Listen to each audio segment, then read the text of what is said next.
This episode is proudly sponsored by The Helix, a new innovation district located in New Brunswick, New Jersey, the heart of the Northeast Corridor. The Helix provides a critical ecosystem for innovation by offering a range of physical environments, a vibrant community of leading innovators, and a strategic central location on the Northeast Corridor. The Helix will uniquely mix workspaces, classrooms, laboratories, venues, and collaborative environments, creating a dynamic community and setting for innovative minds. Universities, startups, Fortune 500 companies, entrepreneurs, researchers, and many others will all call the Helix home. Thus far, the Helix has assembled a community of innovative private and public organizations, such as Rutgers Health, the New Jersey Innovation Hub, RWJ Barnabas Health, Hackensack Meridian Health, universities from Ireland and Israel, and others. The Helix is where ideas will come to life. To learn more, visit helixnj.com. From NJ.com and the Star Ledger, welcome to the Rutgers Rant, your one-stop podcast for the Scarlet Knights, with your hosts Steve Politi and Rutgers insiders Brian Fonseca and Pat Lenny. Let's start shopping. All right, hello everybody. Welcome back to the Rutgers Rant. Politi here, Lanny Fonseca. As promised, a second episode this week, a little more serious than the first episode.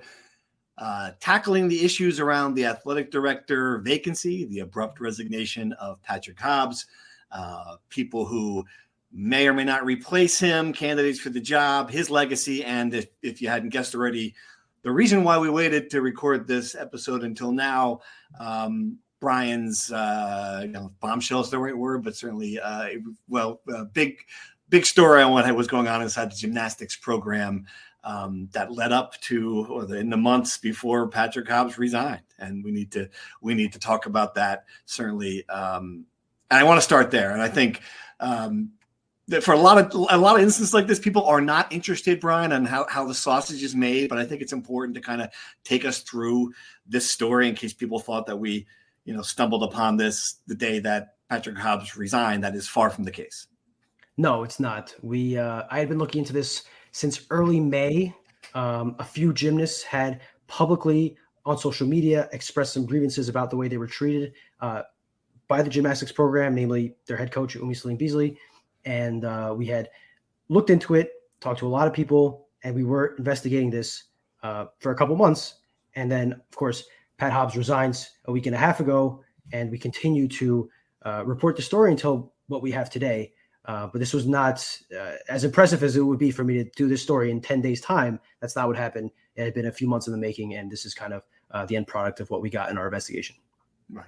And just to be clear, the story does not we're not saying that this is why Patrick Hobbs resigned. We want to be clear about that. That's not in the story. If you haven't read the story, you should read the story, make your own conclusions. But this was what was going on in the background over the last 4 or 5 months. This is a program that, and the words you used, and I think would be how anyone in athletics would call it an unusual interest in the gymnastics program. Around that team a lot. Tell us what the gymnasts told you. You talked to, was it 8 gymnasts, former and current gymnasts? Correct. Yeah. Tell us what they told you. As far as Hobbs' involvement in the program, as far as the whole thing. What were the allegations? Yeah. Sure. The allegations were varied. There were some allegations about lack of concern about mental health, athletes going to the head coach, sharing issues with their mental health, and at best being ignored, and at worst it being held against them.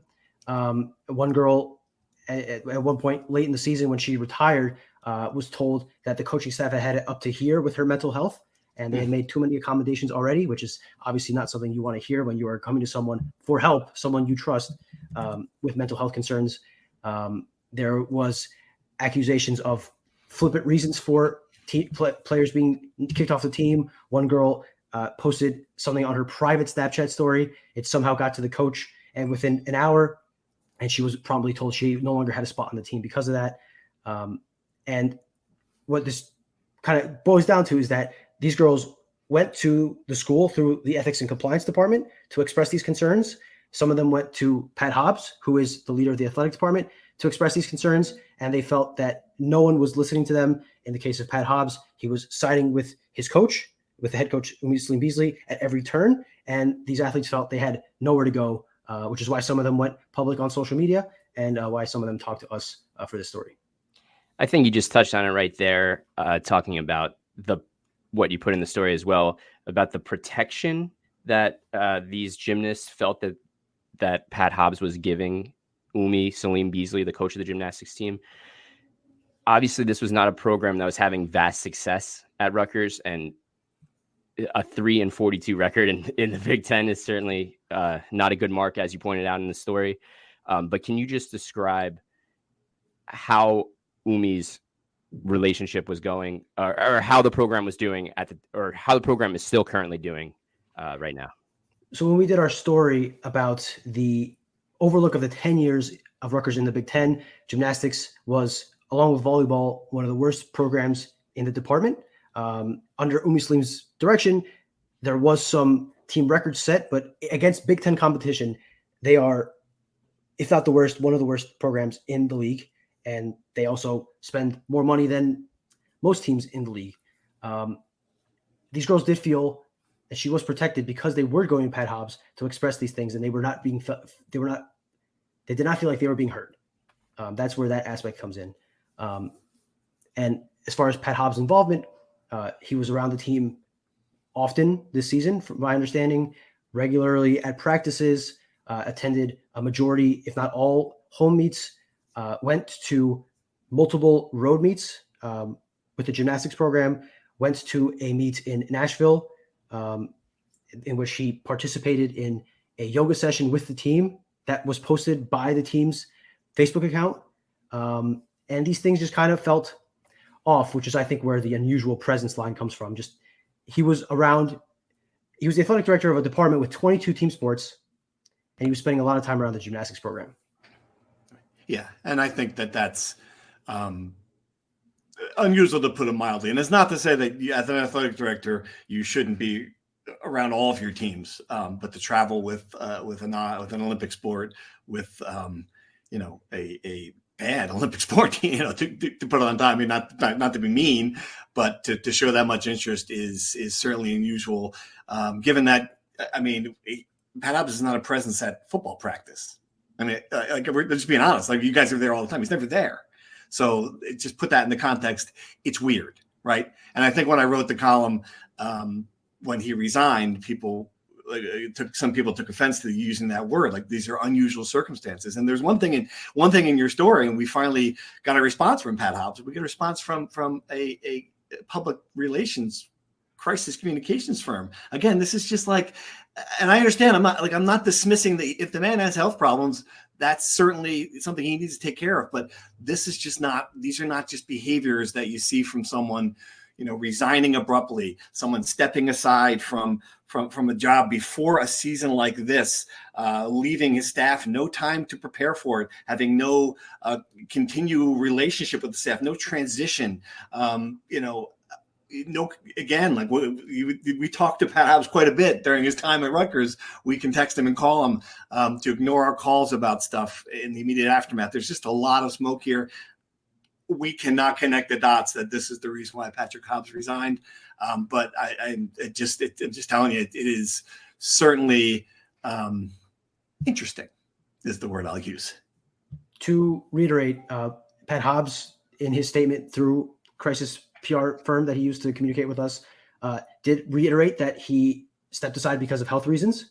The university, when issuing a statement to us, reiterated that Pat Hobbs resigned for health reasons. They're all sticking with that. So that's their point of view on that. Just wanted to kind of make that clear that that is the narrative officially of why Pat Hobbs stepped down. Right. And like you said, Steve, those are very serious things that on the surface you do have to take care of, and it's understandable. But you're right. Where there's smoke, sometimes there's fire, and something to keep in the back of your mind. Brian, to reiterate a point that I think you made, Steve, kind of in your column, we've seen very few people talk about Pat Hobbs around the athletic department.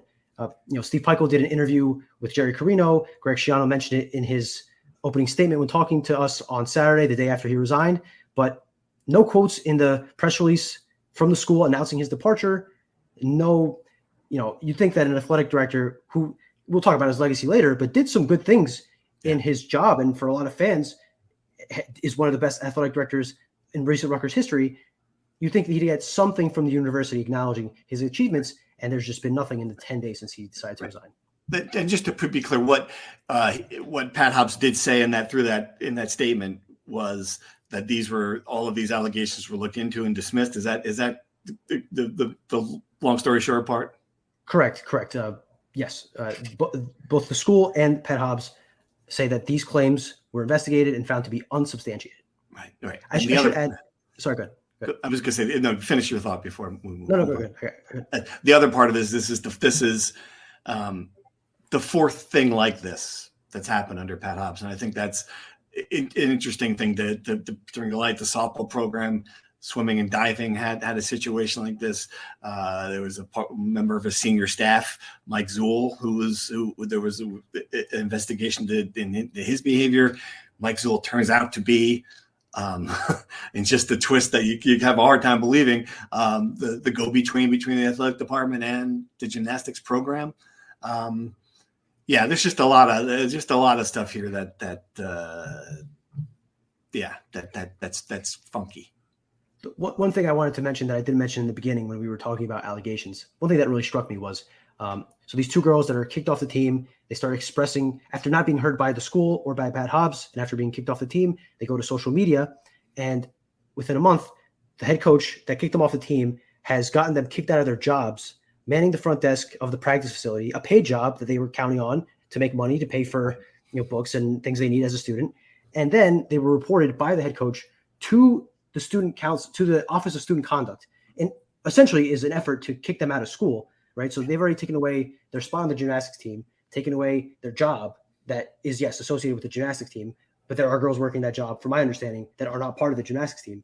And there was an attempt to take them out of the school they're going to. Those allegations from the head coach were found to be unsubstantiated, not enough evidence, and that claim was dropped. But I think that's another example of going way too far and going overboard on something way further than she probably had to. Yeah, and this quote really struck a chord. We felt isolated. We felt so hopeless. We were screaming at the top of our lungs, "Help us, help us, help us," and no one was answering. No matter what we did or said, nothing was being done. We were not being taken care of properly. We're telling the athletic director, we're telling ethics and compliance, and they ignored us. And remember, the athletic, you can't come back to this. Like, the athletic director is not a stranger. He's the man in the yoga class. Like, he's the man going on trips with you to the city. He's in the road trips with the team. I mean, it's just, again, there's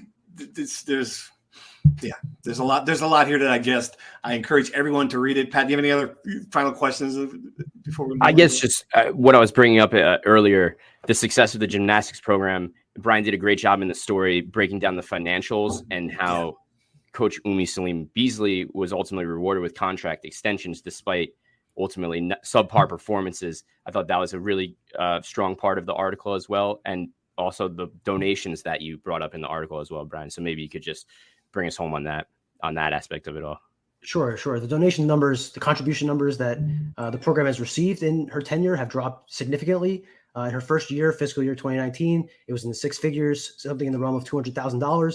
Last year, they received $7,500 in contributions, which is just an enormous drop. I can't tell you why that is, but it is notable. She received 2 contract extensions. So she has signed 4 different amendments to her contract. Original contract, an amendment directly after that first contract. She signed a new deal in 2022, and directly after in 2023, she signed an extension that gave her a 5-figure raise and came with a $25,000 retention bonus each subsequent year. So after being hired in 2018, making $95,000 in base salary, by the end of the contract, or I should even say this past season, she made more than double that by making $190,000 in base salary and the retention bonus she received. And this is, as you said, despite the fact that team success is not there, the team record is not there. There is an argument that gymnastics is a sport that you could look at score. Was the score elevating? But the truth is the score was not elevating enough for it to be competitive in the Big Ten. And that's why they were 2-43 in Big Ten play over the last 5 years. That does not meet the bar to success in any realm, I would say. Right. Yeah. And I know that obviously Rutgers is well known for giving out contract extensions. And so maybe she's not the only one to receive one. That's one thing we should point out. I'm certain of that.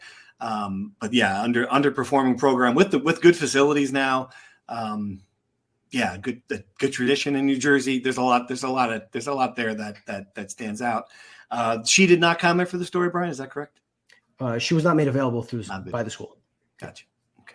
She is still the head coach of the gymnastics program. She's still a Rutgers employee. We went through the proper channels, and by the time we were ready to publish the story and the deadline we give them, they did not make her available. Okay. All right. What do we think is going to happen there? Obviously, with softball, the coach survived, still coaching, doing a good job by all counts. Sometimes you can overcome things like this. Sometimes changes are put in place that make things better. It seems like a very difficult to imagine her continuing, but I've been wrong on many things before. What do you think?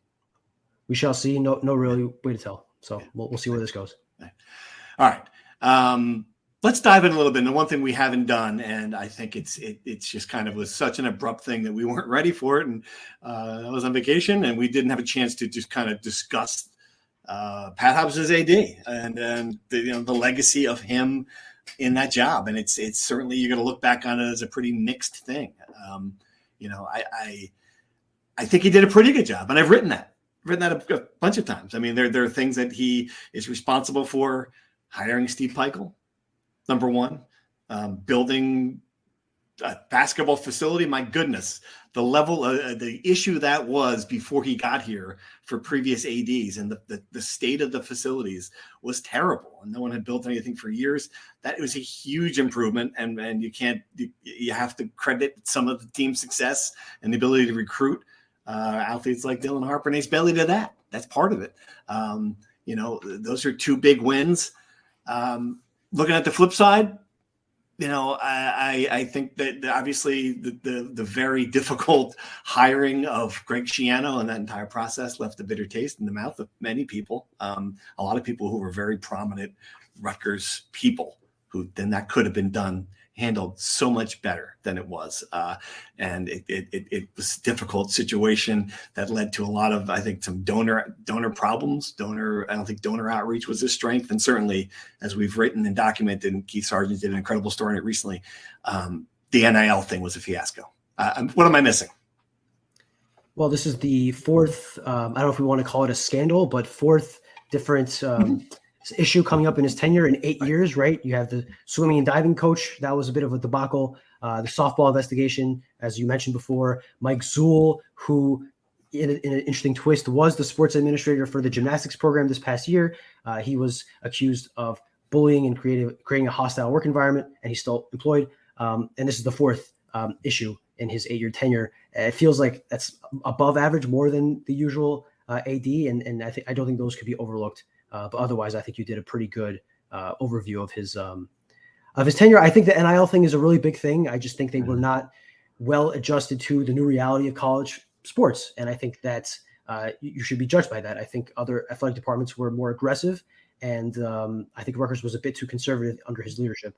And I would say the Greg Schiano fiasco, really, to me, between that's the main negative of his tenure, and then the main positive is the Steve Peichel hiring. I'm not sure which outweighs the other, but the Greg Schiano fiasco really, like you said, left a lot of people with a bitter taste in their mouth, and I think really, really left a stain on his legacy, whatever that may be in 10 years. Right. The only thing I'll add is the way that college sports are now shifting with revenue sharing coming and the professionalization of college athletics right in our face. Rutgers is always generally, whether it's NIL, facilities, hiring, reaction to bad press, investigations, things like that, playing from behind. And it just feels like with the huge change that's about to hit college sports, Rutgers is once again playing from behind with revenue sharing and things like that. And this couldn't have come at a worse time from a leadership perspective. So I think that's just, I don't know how that weighs on Pat. We're talking about legacy here, but it's almost like if you cared this much, I understand the circumstances, but this is a school that you have so much pride in and love for, and it's almost like leaving someone at the altar. It felt like a little bit. Yeah, there's an element of that, certainly. Yeah. I should say this as well as we discuss the legacy. Like, he inherited a bad situation. Like, we can't dismiss that. It was a hot mess when Julie Herman left, and in a million different ways. I mean, you went from an AD who, I mean, talk about not being able to talk to the press. Like, every time she opened her mouth, it was an absolute disaster. And the Kyle Flood situation, and I mean, stuff that was happening in that program under her watch, and donor apathy. He came into a bad situation, and improved that. You know, he was a front-facing guy. He was the guy cheerleading on the sideline of games. I mean, he loved that part of it, which is another reason why I'm just having a hard time buying the just going to cut the cord here before, you know, the greatest chapter in Rutgers history, as he used to say, was about to be written. Finally, I mean, this is going to be the year that that chapter could be written. You know, we're 2 weeks away from the season opener, and he steps aside from that. Certainly that's another reason why a lot of people left him scratching his head. But it's important to remember that he did inherit a bad situation. Someone asks, is Rutgers in a better place now than when he took over? Absolutely. But a lot of that is baked in, right? I mean, a lot of that's the Big Ten money's finally coming in. A lot of that is, you know, they got on the right boat. You know, a lot of that had to do with the two ADs before him, Tim Pernetti, and getting Rutgers into a position where they're not in a conference that is going to put them in a good spot. So mixed is the best word I would use, I think. All right. Fair. Next AD, the big question. And I don't see any signs that Rutgers is in a hurry here. I don't know that Rutgers has to be in a hurry here. I think it's better that they're not in a hurry here to make the hire. We have not heard any word yet about a search firm. Ryan Passari, who was Hobbs' loyal lieutenant, chief of staff, is the interim AD. If people around Rutgers, I'm sure a lot of people know Ryan. He's a sharp dude. So they kind of got it covered in the interim. But yeah, I mean, now we're good. I think the biggest takeaway is they must do this right. You know, I mean, got to do a national search at the very basic national search. 100% agree. 100% agree. I don't know if there is a slam dunk candidate out there. I know Sarah Baumgartner, it was the first name mentioned because she was number 2 under Pat Hobbs for the beginning of his tenure. I just don't see that happening. She's at maybe the best athletic department in the country. And I think you'd probably want someone else that either has athletic director experience or has significant experience in the Power Four and is currently in one of those departments that knows what it takes to be successful in this new era. A lot of people brought up Brian White. He's at FAU. That's a really good name. That'd be a great hire. I don't know if this is a spot that he wants to leave FAU for, or if he's maybe waiting for, even greener pastures. But there are only so many AD jobs in the Big Ten and in the SEC, right, the 2 leagues that really matter. So you have to think Rutgers will at least be an attractive option for a lot of attractive names. Right. Yeah. That's true. That's for sure.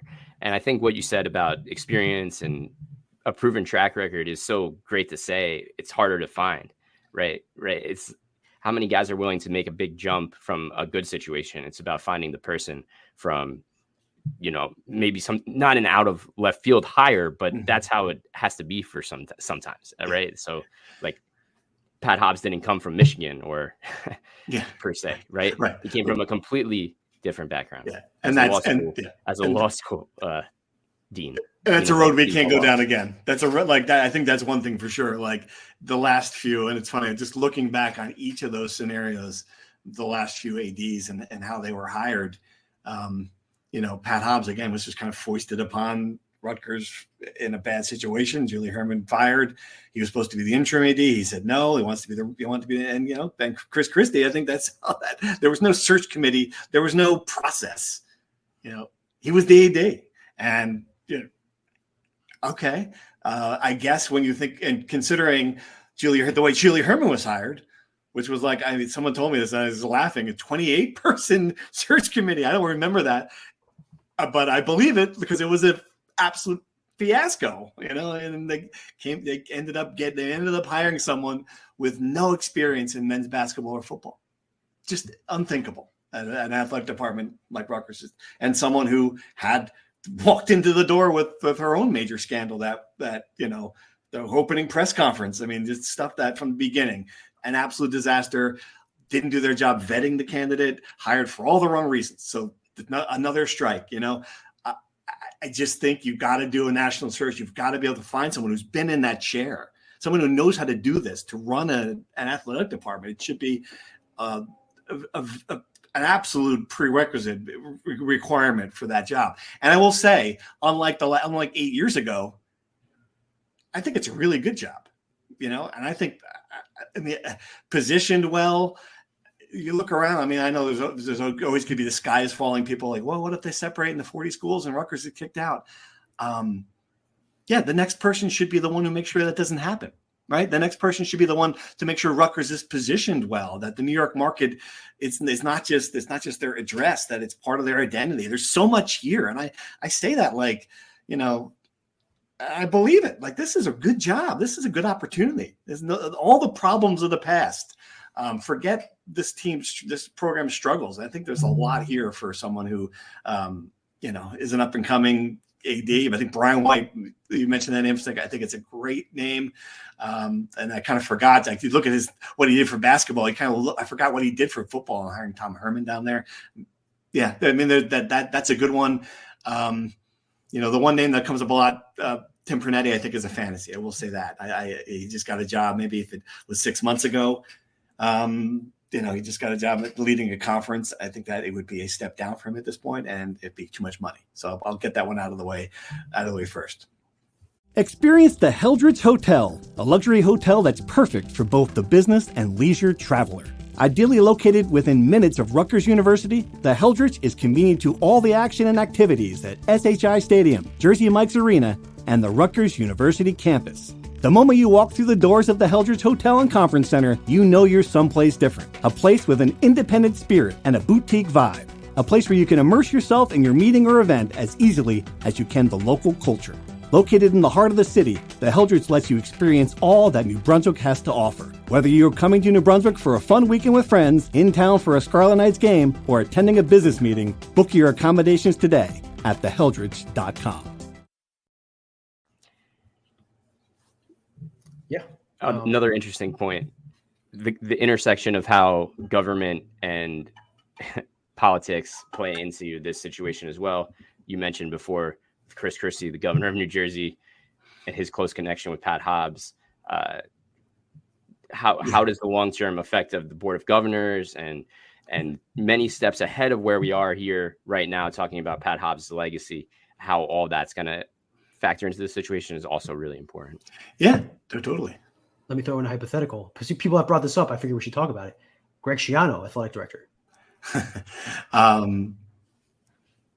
No, I don't think so. His job's not done as football coach. I mean, maybe maybe in 5 years from now, if he feels like he's gotten them to a point where they're not, they're doing something better than the Pinstripe Bowl and the program's in a great shape. And but I can't imagine that. And I don't know if you'd want that headache, to be honest with you. Like, I know the Barry Alvarez model's out there, but I don't know. I've never talked to him about it, but I don't see that.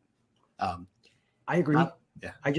We did talk about this last episode. Joe Harris-Simiak, coach in waiting. You mentioned the Barry Alvarez model.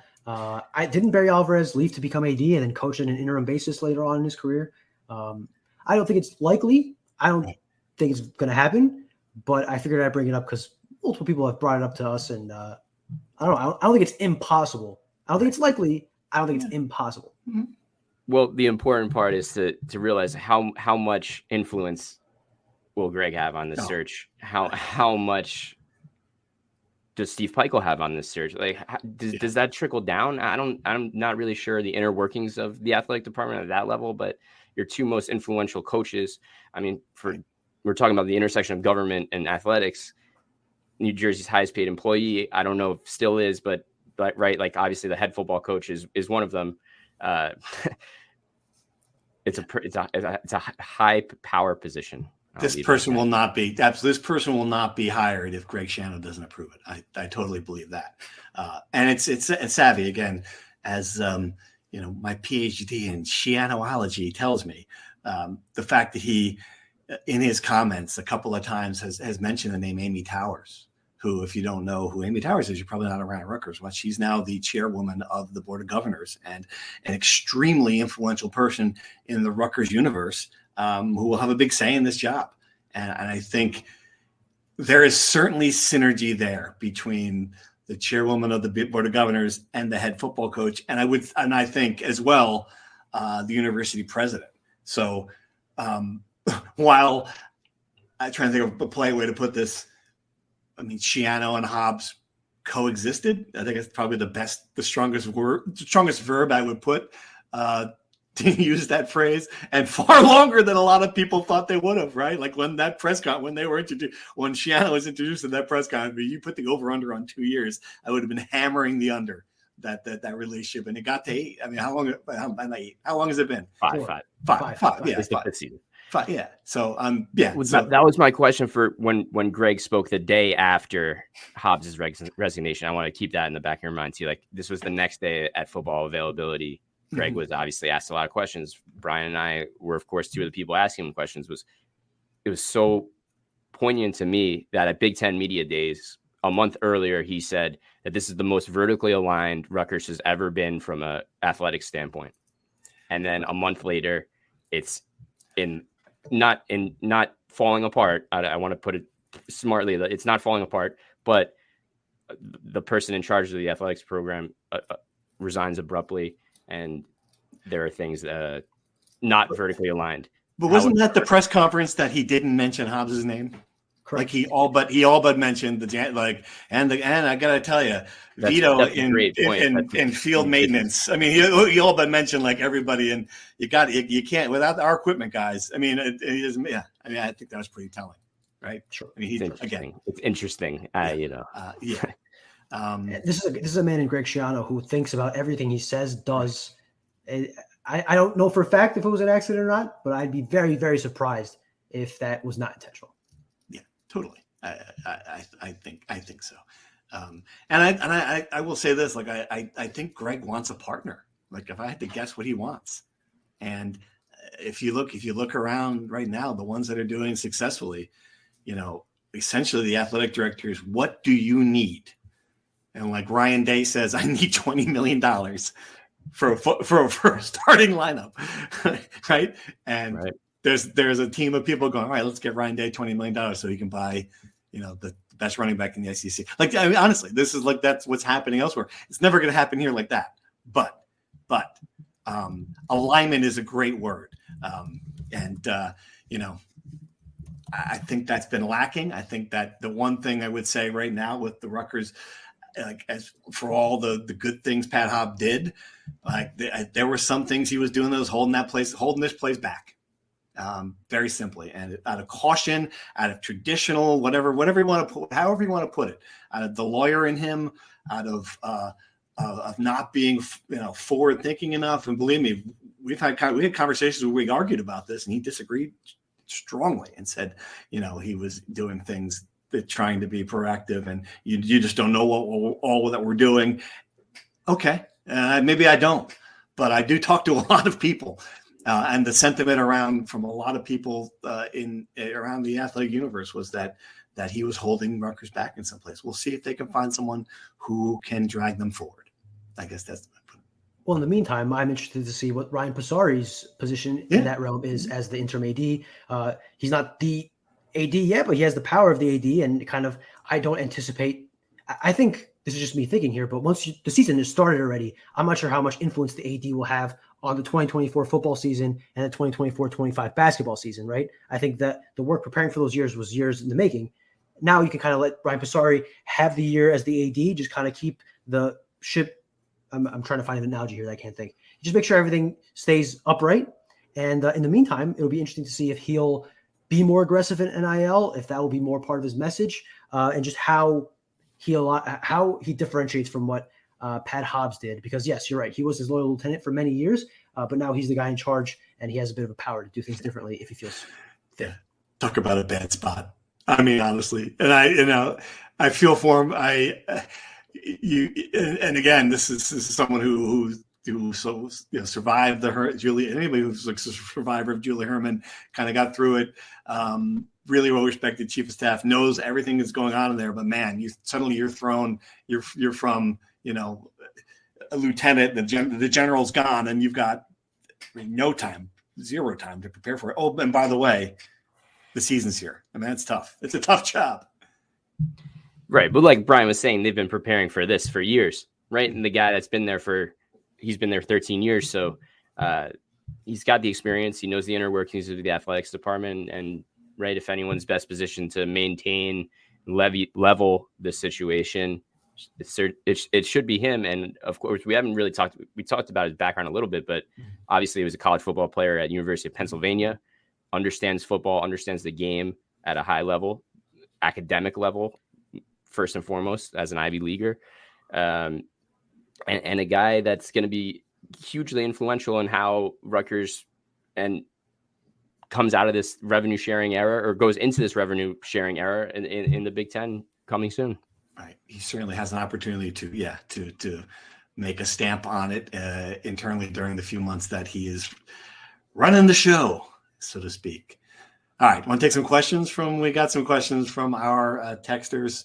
A lot of good ones and a lot that we still can't answer. So keep that in mind. But this is an important one. Since Hobbs resigned, is he entitled to any severance under his contract? Boy, I wish we knew the answer to that. And the best way I can put it is we've asked. And in the past, when Tim Pernetti left, we knew exactly what money he was getting that day. I think other examples of that through the severance agreements were made public. Brian, Rutgers has not done that, has not acknowledged the existence of one. I don't know. We've asked the university. They would not answer the question. We Oprah'd documents, and we've Oprah'd many things. And some of the Oprahs we got back were denied because they're personnel records. And we were told that personnel records almost entirely are exempt from Oprah. So I would assume this falls under the same category. If we get it, they did not deny this one, though. Did they deny this one already? They confirmed. Sorry. I should say they did not confirm or deny the existence of any documents pertaining to a potential investigation. Right. But what about the severance agreement? Did they? I have not received a response on that. My expectation is that I will receive the same response because it is a personnel-related matter. Right. If we get a different answer, we'll let you guys know. I have to imagine if there's money. Do people know what Oprah is? Open. Oh yeah, we've got. Okay, all right. I wasn't sure. I wasn't sure we need to bring a guest guy on to. It's a public records request, folks. Public records request. Yeah, right. Public information, which also its laws are changing in New Jersey. If you're reading the headlines, yes, which is also important. It is a very good point. I don't know if that's going to make it harder. Of course, this can make it harder. I don't know if it makes it harder in this instance. Of course. Rutgers has made it as hard as possible in every instance. But yeah, again, this is something that we could not forget getting the document. Could not get a yes or no answer to the existence of a document. Telling you folks, reporting is not a fun job sometimes, and this is just Rutgers has decided not to play ball with the information here. The best way we can put it. And I'm gonna say that honestly because I think it's information we should have. If Pat Hobbs was given money on the way out the door, they should present that to us, and that's public. That's public information.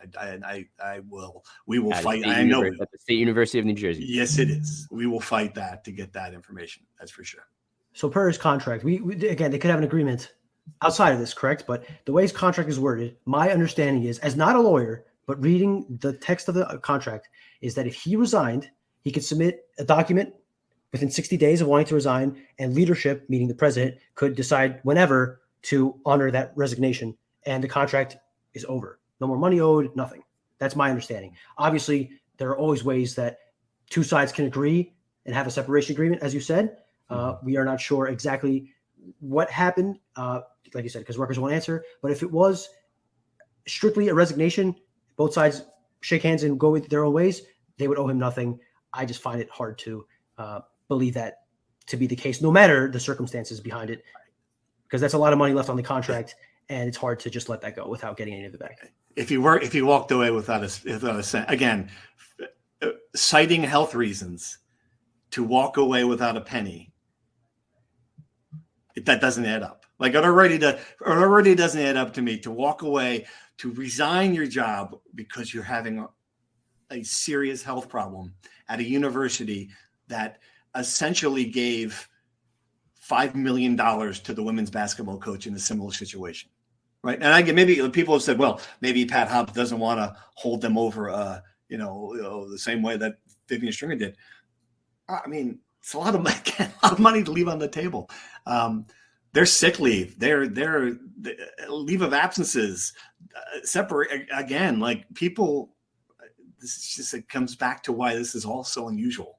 And if he left, and that's very telling to me, if he ended up leaving this job without taking a penny from Rutgers University, that answers a lot of questions, but we do not have the answer to that yet. So stay tuned. All right, more questions.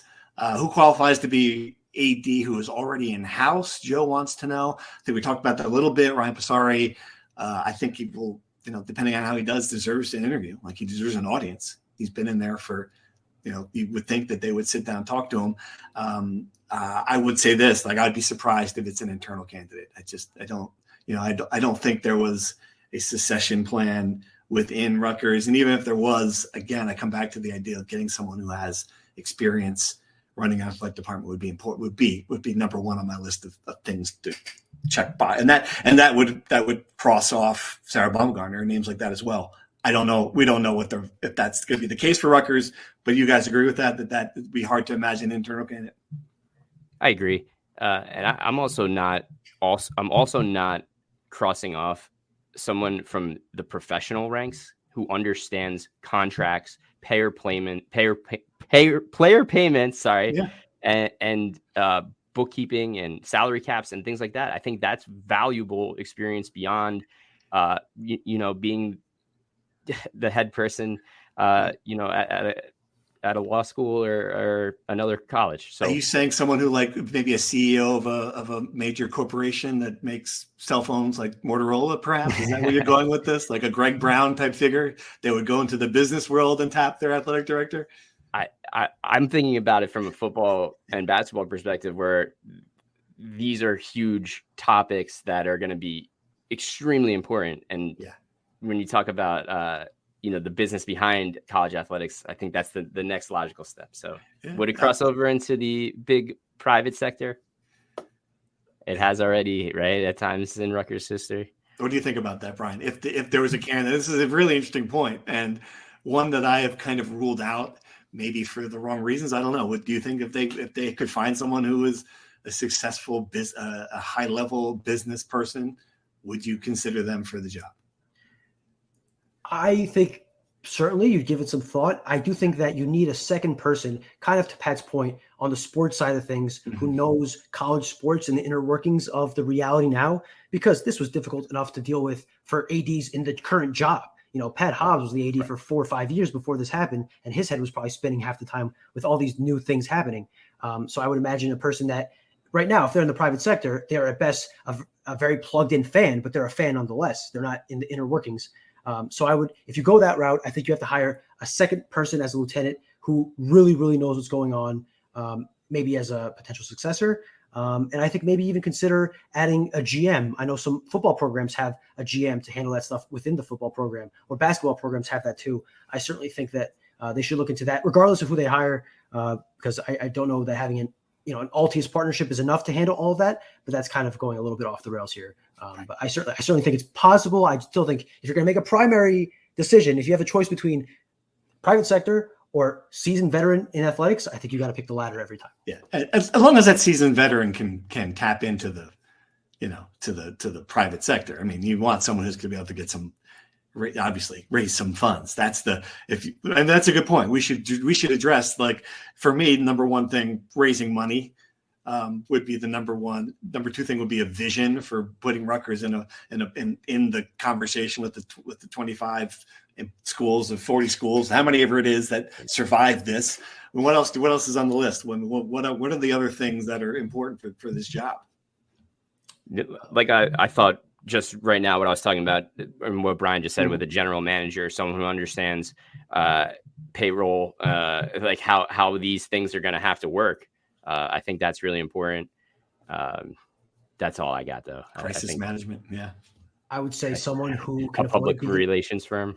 Yes, someone who could avoid being in a scandal every other year. That would certainly be helpful, I think. I think people might feel that these things happen really often, and I think they happen more often than other places than they do at Rutgers, especially in the last 15 years or so. I think if you can find someone who could do their best to avoid finding themselves in these predicaments, that would be helpful for everybody. Right. Okay. All right. Looking through some more questions, and we got this one from a few people. Why did Patrice Hobbs, Pat's wife, take down her Instagram with the Ireland pic if his health concern was legit and nothing to hide? In one of the many truly odd things that have happened during this story, Patrice Hobbs, Pat's wife, who was a presence at Rutgers games, sat courtside. I mean, was always around. Posted a photo, and was it 24 hours, 48 hours after Pat resigned? 48 hours. It was Sunday. He resigned Friday. Right. Of the two of them in Ireland, smiling like a vacation pig. You put and people, I don't know, people kind of flipped out. It was texted to me, I don't know, 50 times. It felt like, probably not 50, but I would say over 10 times. People's like, what the hell is this? I don't know. Your guess is as good as mine. Certainly free to do anything you want. Social media, you're a private citizen. It's your account. But it was not, to me, it was not a good look for someone who, was leaving a job because of concern for their health. It just wasn't, and without talking to the media or really anybody on the way out the door. I do want to address this because people are wondering if this is something that he resigned Friday, booked a flight Saturday, and went out Sunday. My understanding is this was a pre-planned vacation. Now, I'm having a hard time nailing down exactly how it all worked out because peek behind the curtain, we were told 2 weeks before Pat Hobbs resigned that he was going to talk to the media about the ever-changing landscape of college athletics, which we had been looking forward to. That was pushed back because what we were told is he wasn't ready to address all the changes. They wanted more firm information, etc. Fair enough. I followed up asking, will he be available the following week? And I was told, no, he's going on vacation. Mm-hmm. Okay. Then that week comes and I learn he's in the office and his vacation is the following week. Obviously, that Friday he resigns and then he goes on the vacation the following week. Right. What I don't know is, was it always planned for this week? Was it pushed back a week because of events that led to his resignation? That I do not know. But my understanding is he always planned on going to Ireland this summer. And the only bad decision they made was posting about it publicly on Instagram and letting the world know and become the topic of Rutgers Twitter for 48 hours. Yeah. It does go back to another interesting point about all this. The timeline, to me, is fascinating. And it's not like, he was having high level planning for the season, planning for the future, planning to meet us to talk about it, meeting with influential people in the Rutgers community, a full staff meeting on Wednesday. Health concerns did not come up to. I have not talked to one human being who mentioned, "Oh, Pat said he was having cardiology." Not one person. Friday he resigns again. Just that week. That's of that week. Tuesday night, big dinners. Wednesday, staff meeting. I guess Thursday was a bad day. I don't know how to put it. Yeah, but Friday, it's over. Yeah, and so from everyone I've talked to, and Steve and Pat, maybe you guys have found someone else, but I could not find anybody that any earlier than 2 hours before, maybe 3 hours before the public announcement of his resignation, had any idea that the resignation was coming. I could not find one person.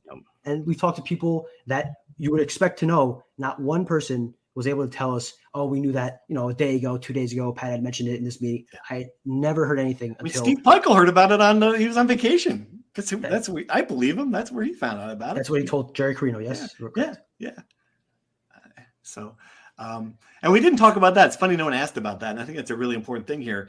That was a close relationship. When all the stuff was going down with Schiano and Hobbs was under the microscope and we were putting the screws on him when that deal fell apart, Steve Peichel might have saved his AD's job. I don't know. That might be a stretch, but certainly stood up, went to bat for him in a very public way, built this contract around having Pat Hobbs as AD, You can't. If I get it that football drives the bus, people in basketball hate when you say that, but you still can't hire this next AD without his input, without his significant input. Sure. Absolutely. Yeah. Have you get any sense of how are they? Is there any concern in basketball, or is this sort of the same thing that football is? All right, we're ready for the season. There's nothing we can do. I would say it'd be a surprise if there wasn't concern, because Pat Hobbs might have been the most basketball-friendly athletic director Rutgers has ever had. He was a basketball guy at heart. Steve Peichel was his crowning jewel as a athletic director, right? And he very clearly enjoyed being at the basketball games, firing up the crowd, bringing people. Phil Murphy sat next to him plenty of times courtside. That was his baby, right? I think he was much closer to the basketball program than he was to the football program, maybe for reasons related to the fiasco coaching search. But nonetheless, even I think when Ash was the head coach of football, he was closer to the basketball program. And I think you're not going to find another AD that will be leaning more towards basketball than football moving forward. I think that was kind of the pinnacle for the basketball program. And so because of that, I would be surprised if there wasn't a little bit of concern that they get a little bit less benefit of the doubt than they did under Hobbs. Yeah. There's a lot of people who remember the days under Bob Mulcahy where it was forget the benefit of the doubt. It was like taking money from Paul to pay Peter, or whatever the expression is from basketball. I don't think we're going back to that. Like, I don't think that's going to happen. But I think that you would certainly be concerned is the right word, but concerned is the right word if you're in basketball. Nervous. Right, a little nervous. A little nervous is the right word. Exactly. Whew, okay, we got through that one. Anything else we need to address, fellas? I think we addressed all the questions we can. I apologize. I know what everyone that's about 12% of the questions, but did the best we can. What do you think? Can we miss anything, guys? Final thoughts? Brian, you could take like 10 minutes off and go for a walk. And this seems to have taken over your life here the last few weeks. You okay? I'm doing all right. I'm looking forward to seeing what comes out of this, what the reaction is. Just interesting time for this to happen too. 2 weeks before the football season, he resigns. The story comes out 2 days before the season opener, which probably is not a great thing for football. They probably would have preferred this not to happen so close to the season, but it did. So, and I'm fascinated to see how an AD search impacts the most anticipated football and basketball seasons this school has had in half a century. Just a lot happening all at once. Ooh, a lot happening. One last thing. There are obviously some fan changes for the football team getting into the stadium. You might want to look into that, Politi, from your past experience. But I also think there's one thing you were talking about earlier, and you said the next AD has to maintain that New York market and push that the way that Pernetti did to get Rutgers into the Big Ten. Do you remember the Yankees-Rutgers partnership under Pat Hobbs? Of course, yeah. That was... Right. That was an important part of his legacy as well that we didn't touch on, just popped up in the back of my mind. Good point. So, the HHI partnership was a big thing. He did some corporate stuff that should go on the list. Yeah. Uh-huh. So you're saying that he was a big reason we were in Yankee Stadium last December yeah, in the Pinstripe Bowl. He was the reason I was there and not in Phoenix, Arizona. I think Greg Shannon might have something to do with that as well. But yeah. All right. Good job on that story, Brian. If no one else tells you, appreciate all of it. And I will say this, having gone through a few of these, the most complicated of these stories that we have ever tried to unravel, still unraveling it. But good job doing that done. And we'll be following it through, follow the coaching search, AD search, excuse me. And most of all, the next podcast we have, it'll be about a football game. We promise you that. We'll recap the Howard game soon. Thanks for listening to this. As always, fire away with your questions. If you have any story tips or anything else you wanted to let us know, you know where to find us. Thanks for listening. Thank you for listening to the Rutgers Rant. To participate in the conversation and receive live updates about the Scarlet Knights directly to your phone, sign up at NJ.com/insider.